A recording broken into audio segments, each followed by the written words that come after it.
নজর রাখবো পরবর্তী সংবাদে। বনদস্যুদের বারবারান্ত কার্যত রাতের অন্ধকারে চুরি করে নিয়ে যাওয়া হচ্ছিল বিভিন্ন গাছের লগ।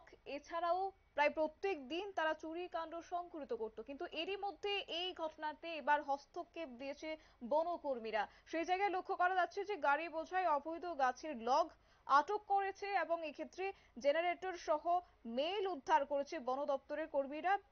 জেলা বন দপ্তরের আধিকারিক সমীর দেবের কাছে মঙ্গলবার দুপুরে খবর আসে যে বিশালগড় বক্সনগর সড়কের তালতলা এলাকায় বনদস্যুরা অবৈধভাবে গাছের লগ চুরি করছেন, পাশাপাশি অবৈধভাবে বাজারে বিক্রি করে দিচ্ছেন। এবং খবর পেয়ে জেলা বন দপ্তরের আধিকারিক সহ চরিলাম বন দপ্তরের কর্মীরা দ্রুত অভিযান চালায় তালতলা এলাকায় অভিযান চালিয়ে পথে হঠাৎই ঘনিয়ামারা এলাকার TR01Z1636 নম্বরের একটি গাড়ি করে বনদস্যুরা অবৈধভাবে গাছের লগ পাচার করছিলেন। ঠিক সেই সময় জেলা বন দপ্তরের আধিকারিকের গাড়ি সহ বন দপ্তরের বনকর্মীদের দেখতে পেয়ে অবৈধভাবে গাছের লগ বোঝাই গাড়ি ফেলে রেখেই পালিয়ে যায়। পরবর্তী সময়ে জেলা বন দপ্তরের আধিকারিক সমীর দেব সহ বনকর্মীরা গাড়ি বোঝাই অবৈধ গাছের লগ সহ গাড়িটি আটক করে নিয়ে যায় বন দপ্তর অফিসে।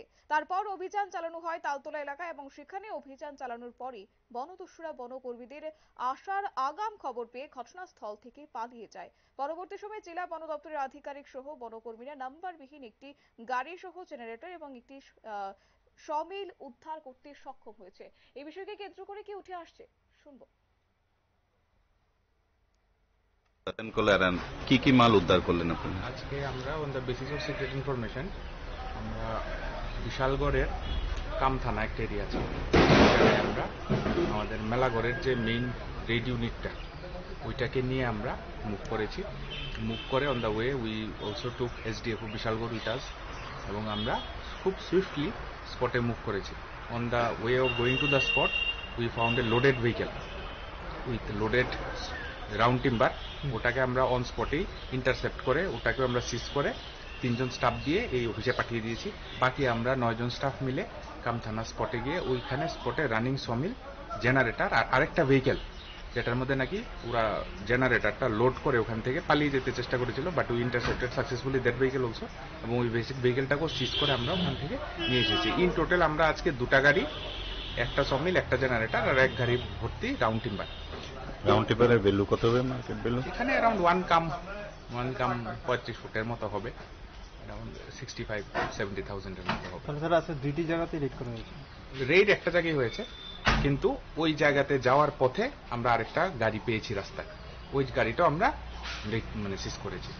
জায়গাটা যে জায়গাতে গাড়িটা মাল সমেত পেয়েছেন জায়গাটার নাম কি? ওই জায়গাটা কামথানা স্পটে যাওয়ার আগে, কামথানা স্পটে যাওয়ার একটু আগে বাম সাইডে একটা জায়গাতে ওরা we suddenly on the way of going we notice the vehicle with the lock. গাড়িটা পেছন দিকে ফেস করা ছিল, তো আমি আমার পেট্রোল ভেহিকেল গাড়ি থেকে আমার দৃষ্টি পড়তে আমি বুঝে নিয়েছি যে এটা ইলিগাল ভেহিকেল। সঙ্গে সঙ্গে আমরা স্পট থেকে ব্যাক করে ফাঁস করে ঢুকে ওটাকে আমরা সিজ করে নিয়ে এসেছি। কাউকে আটক করা হয়েছে? ড্রাইভারটাকে আমি গেঞ্জিটা ধরে ফেলেছিলাম অলমোস্ট, যে গেঞ্জিটা ছিঁড়ে পালিয়েছে, কিন্তু যাওয়ার সময় ও চাবিটা যেটা ছিল গাড়িটা that we could take him from him এবং ওটা দিয়ে আমরা এই গাড়িটা ওখান থেকে চালিয়ে নিয়ে এসেছি। আপনারা শুনলেন বন দপ্তরের আধিকারিকের বক্তব্য। কার্যত শুধুমাত্র গাছের লকই নয়, এছাড়াও নাম্বারবিহীন একটি গাড়ি আটক করা হয়েছে। এবং তবে দীর্ঘদিন যাবতই তালতলা এলাকায় বনদস্যুরা প্রতিনিয়ত এইভাবে গাছের লক চুরি করে নিয়ে যেত। তবে আজকের এই ঘটনাকে কেন্দ্র করে আপাতত কোনো চোর পান্ডাকে পাকড়াও করা যায়নি। নিয়ে নিচ্ছে ছোট একটি বিজ্ঞাপন বিরতির সঙ্গে থাকুন।